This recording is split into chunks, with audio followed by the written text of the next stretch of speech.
जर पती किंवा पत्नी या जगातून निघून गेले तर त्यांचं नातं तिथेच संपतं का? हा फक्त धार्मिक प्रश्न नाही, तर हृदयाला भिडणारा प्रश्न आहे. जेव्हा आपला जीवनसाथी आपल्याला सोडून जातो तेव्हा मनात सर्वात आधी हाच विचार येतो, आपण पुन्हा कधी भेटू का?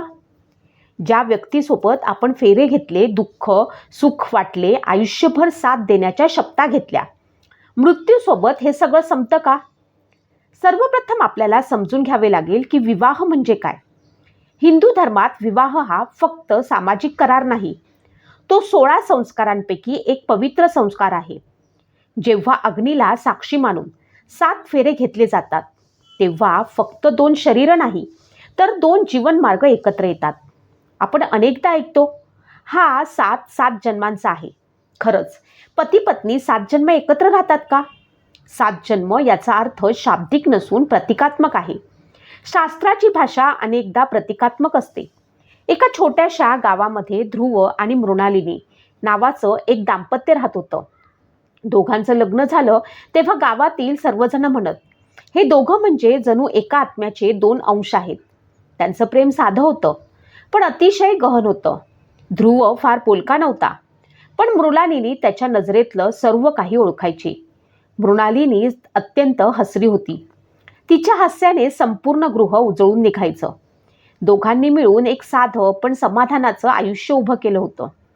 एकदा मृणालिनीने ध्रुवला विचारलं, जर मी तुझ्या आधी निघून गेले तर तू मला विसरशील का? ध्रुव मंद हसला आणि म्हणाला, तू कुठे जाणार आहेस? आपण तर 7 जन्मांचं बंधन आहोत. मृणालिनी शांत झाली, पण तिच्या नेत्रात एक गूढ प्रश्न अद्यापही दडलेला होता. काही वर्षांनंतर अचानक मृणालिनी अस्वस्थ होऊ लागली. आरंभी साधा भासणारा आजार हळूहळू गंभीर झाला. वैद्य, औषध, प्रार्थना सर्व प्रयत्न झाले, पण नियतीचा निर्णय काही वेगळाच होता. एका रात्री मृणालिनीने ध्रुवचा हात आपल्या हातात घेतला आणि म्हणाली, ध्रुव, जर मी गेली तर मला थांबवू नकोस, मला मुक्त होऊ दे. ध्रुवच्या डोळ्यात अश्रू तरळले. तो काही बोलू शकला नाही आणि काही क्षणातच मृणालिनीचा श्वास थांबला. त्या दिवसानंतर ध्रुवचं आयुष्य जणू थांबलंच.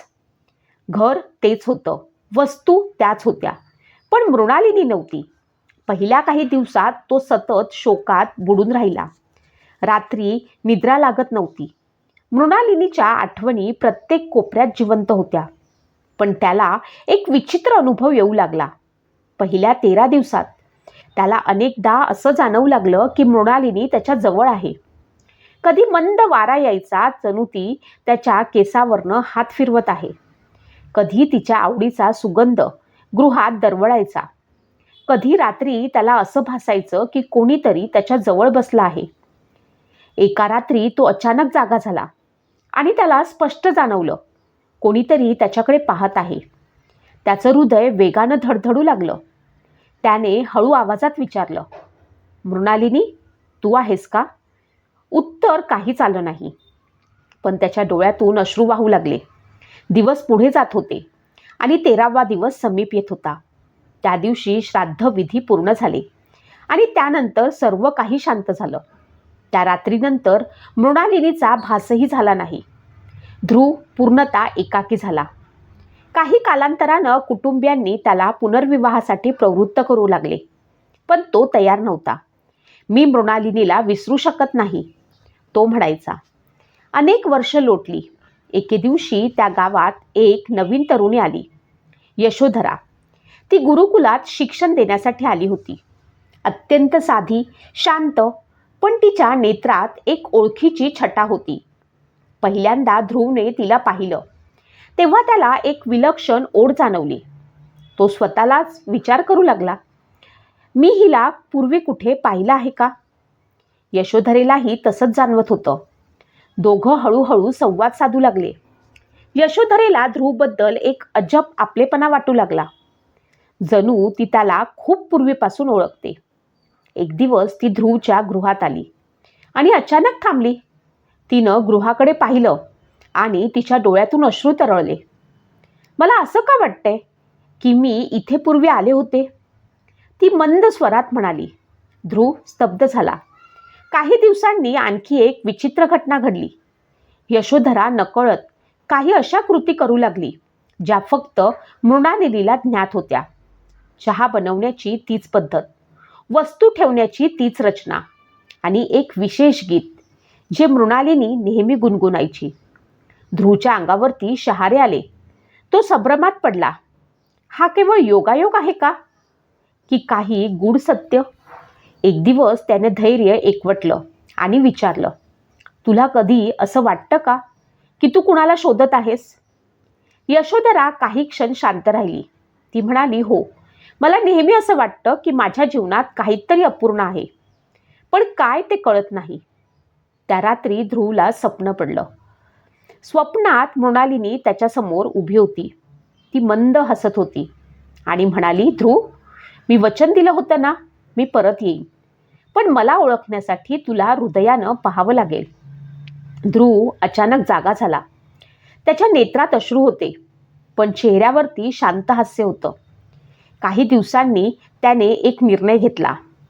तो यशोधराला म्हणाला, मला ठाऊक नाही तू कोण आहेस, पण माझ्या जीवनात तुझं काहीतरी अपूर्ण नातं आहे.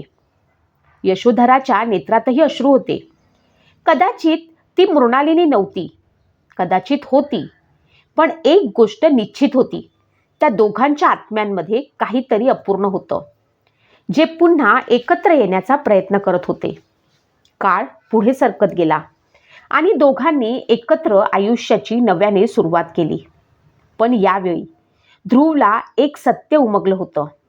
नातं शरीराचं नसतं, ते आत्म्याचं असतं. आणि आत्मा कधीच मरत नाही.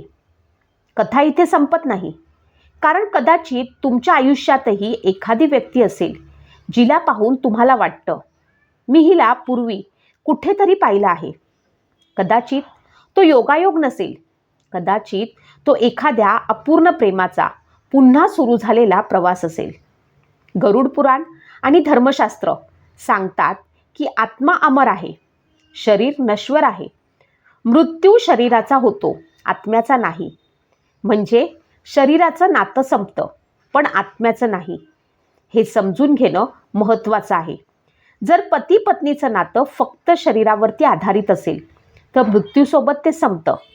पण जर ते नातं आत्मा आणि कर्मावरती आधारित असेल तर ते इथे संपत नाही. मग दोन आत्मा पुन्हा भेटू शकतात का? शक्य आहे, पण निश्चित नाही. धर्मशास्त्र सांगतात की या जगात कोणीही आपल्या आयुष्यात विनाकारण येत नाही. प्रत्येक नातं हे पूर्वजन्मातील कर्माचं फळ आहे. पती पत्नीचं नातंही योगायोग नसून कर्मबंधन आहे. जर दोन आत्म्यांमध्ये गाढ प्रेम, त्याग आणि ऋणानुबंध असेल तर ते पुन्हा पुन्हा एकमेकांच्या आयुष्यात येऊ शकतात. पण प्रत्येक जन्मात ते पती पत्नीच असतील असं नाही. ते मित्र, भाऊ बहीण किंवा इतर कोणत्याही नात्यात भेटू शकतात. 7 जन्मांचा साथ म्हणजे काय? याचा अर्थ जोपर्यंत कर्मबंधन आहे तोपर्यंत आत्मे काही ना काही रूपात जोडलेले राहू शकतात. कर्म पूर्ण झालं की आत्मा आपापल्या मार्गाने पुढे जातो. मृत्यू म्हणजे शेवट नाही, तो एक बदल आहे. आत्मा एक शरीर सोडून दुसऱ्या प्रवासाला निघतो. जसं माणूस जुने कपडे टाकून नवीन कपडे घालतो, तसंच आत्मा शरीर बदलतो. मृत्यूनंतर आत्म्याचं काय होतं? गरुड पुराणानुसार आत्मा लगेच पुढचा जन्म घेत नाही. तो काही काळ सूक्ष्म अवस्थेत राहतो. तो आपल्या जीवनाचा आढावा घेतो. कर्म, भावना, निर्णय पहिले 13 दिवस विशेष महत्त्वाचे मानले जातात. या काळात आत्मा आपल्या घराजवळ, कुटुंबाजवळ असू शकतो.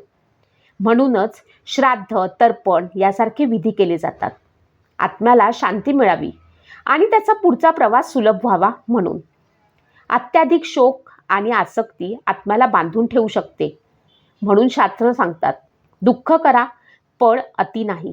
प्रेम करा पण आसक्ती नको. प्रेम आत्म्याला उन्नत करतं, पण मोह त्याला अडकवतो. पुढचा जन्म कर्मावर ठरतो, भावनांवर नाही. मी तुझ्यावर खूप प्रेम करतो यावर पुढचा जन्म ठरत नाही. कर्म, ऋणानुबंध आणि अधुरी नाती यावरती ठरतो. जर काही अधुरं राहिलं असेल तर पुन्हा भेट होऊ शकते, पण हे निश्चित नियम नाही. 7 जन्माचं वचन म्हणजे गाढ कर्मबंधन, निश्चितता नाही. खरं प्रेम आणि मोह यात फरक आहे. खरं प्रेम निस्वार्थ असतं, त्यागाने भरलेलं असतं. मोह मात्र स्वार्थी असतो, तो बांधून ठेवतो. जर पती किंवा पत्नीचं निधन झालं तर दुसरं लग्न करणं चुकीचं आहे का? धर्म स्पष्ट सांगतो नाही. जीवन थांबवणं धर्म नाही, पुढे जाणं हेच जीवन आहे. खरं प्रेम कोणाला बांधत नाही, ते मुक्त करतं. दुसरं लग्न केल्यानं पहिल्या प्रेमाची किंमत कमी होत नाही, आठवणी कायम राहतात. गरुड पुराण सांगतं, मृत्यूनंतर आत्मा एकटी जाते, कोणीही सोबत जात नाही. प्रत्येक आत्म्याला स्वतःच्या कर्माचं फळ भोगावं लागतं. अत्याधिक शोध आत्म्याला अडथळा ठरू शकतो. म्हणून अंतिम संस्काराचा उद्देश आत्म्याची मुक्ती आहे. जर कोणी आयुष्यभर एकटं राहायचं ठरवलं तर ते त्याचं वैयक्तिक निर्णय आहे, पण समाजाच्या दबावामुळे नाही, स्वतःच्या इच्छेने असावं. शेवटी प्रश्न, खरं प्रेम मृत्यूपलीकडे जाऊ शकतं का? हो, जर प्रेम निस्वार्थ, पवित्र आणि सत्य असेल तर ते ऊर्जा बनतं. ती आत्म्यावरती संस्कार म्हणून राहतं. ते पुढच्या जन्मात भेटण्याची शक्यता निर्माण करू शकतं. पण अंतिम निर्णय कर्माचा असतो. कधीकधी लोकांना दिवंगत व्यक्ती स्वप्नात दिसतात. हे स्मृती, भावना किंवा सूक्ष्म संपर्क असू शकतात. पण आत्म्याला पुढे जाणं आवश्यक असतं. या जगात कोणतंही नातं शाश्वत नाही. फक्त आत्मा आणि परमात्म्याचं नातं शाश्वत आहे. पती पत्नीचं नातं पवित्र आहे, पण तेही कर्माच्या नियमांनी बांधलेलं आहे. निष्कर्ष काय? शरीराचं नातं मृत्यूसोबत संपतं, पण आत्म्याचा प्रवास अनंत आहे. जर कर्म शिल्लक असतील तर पुन्हा भेट होऊ शकते. पण सर्वात मोठा धर्म कोणता? वर्तमानात जगणं, आपल्या जीवनसाथीचा सन्मान करणं, प्रेम, करुणा आणि क्षमा जपणं. कारण कोण जाणे, ही साथ फक्त याच जन्मापुरती असू शकते. आणि जर जीवनसाथी निघून गेला असेल तर हे समजून घ्या, त्याचं प्रेम तुमच्यासोबत आहे, स्मृती तुमच्यासोबत आहेत. खरं प्रेम कधीच नष्ट होत नाही, ते आत्म्यासोबत प्रवास करतं. आता तुमच्यासाठी एक प्रश्न, तुम्हाला वाटतं का खरं पती पत्नीचं प्रेम पुढच्या जन्मात पुन्हा भेट घडवतं? तुमचं मत नक्की सांगा.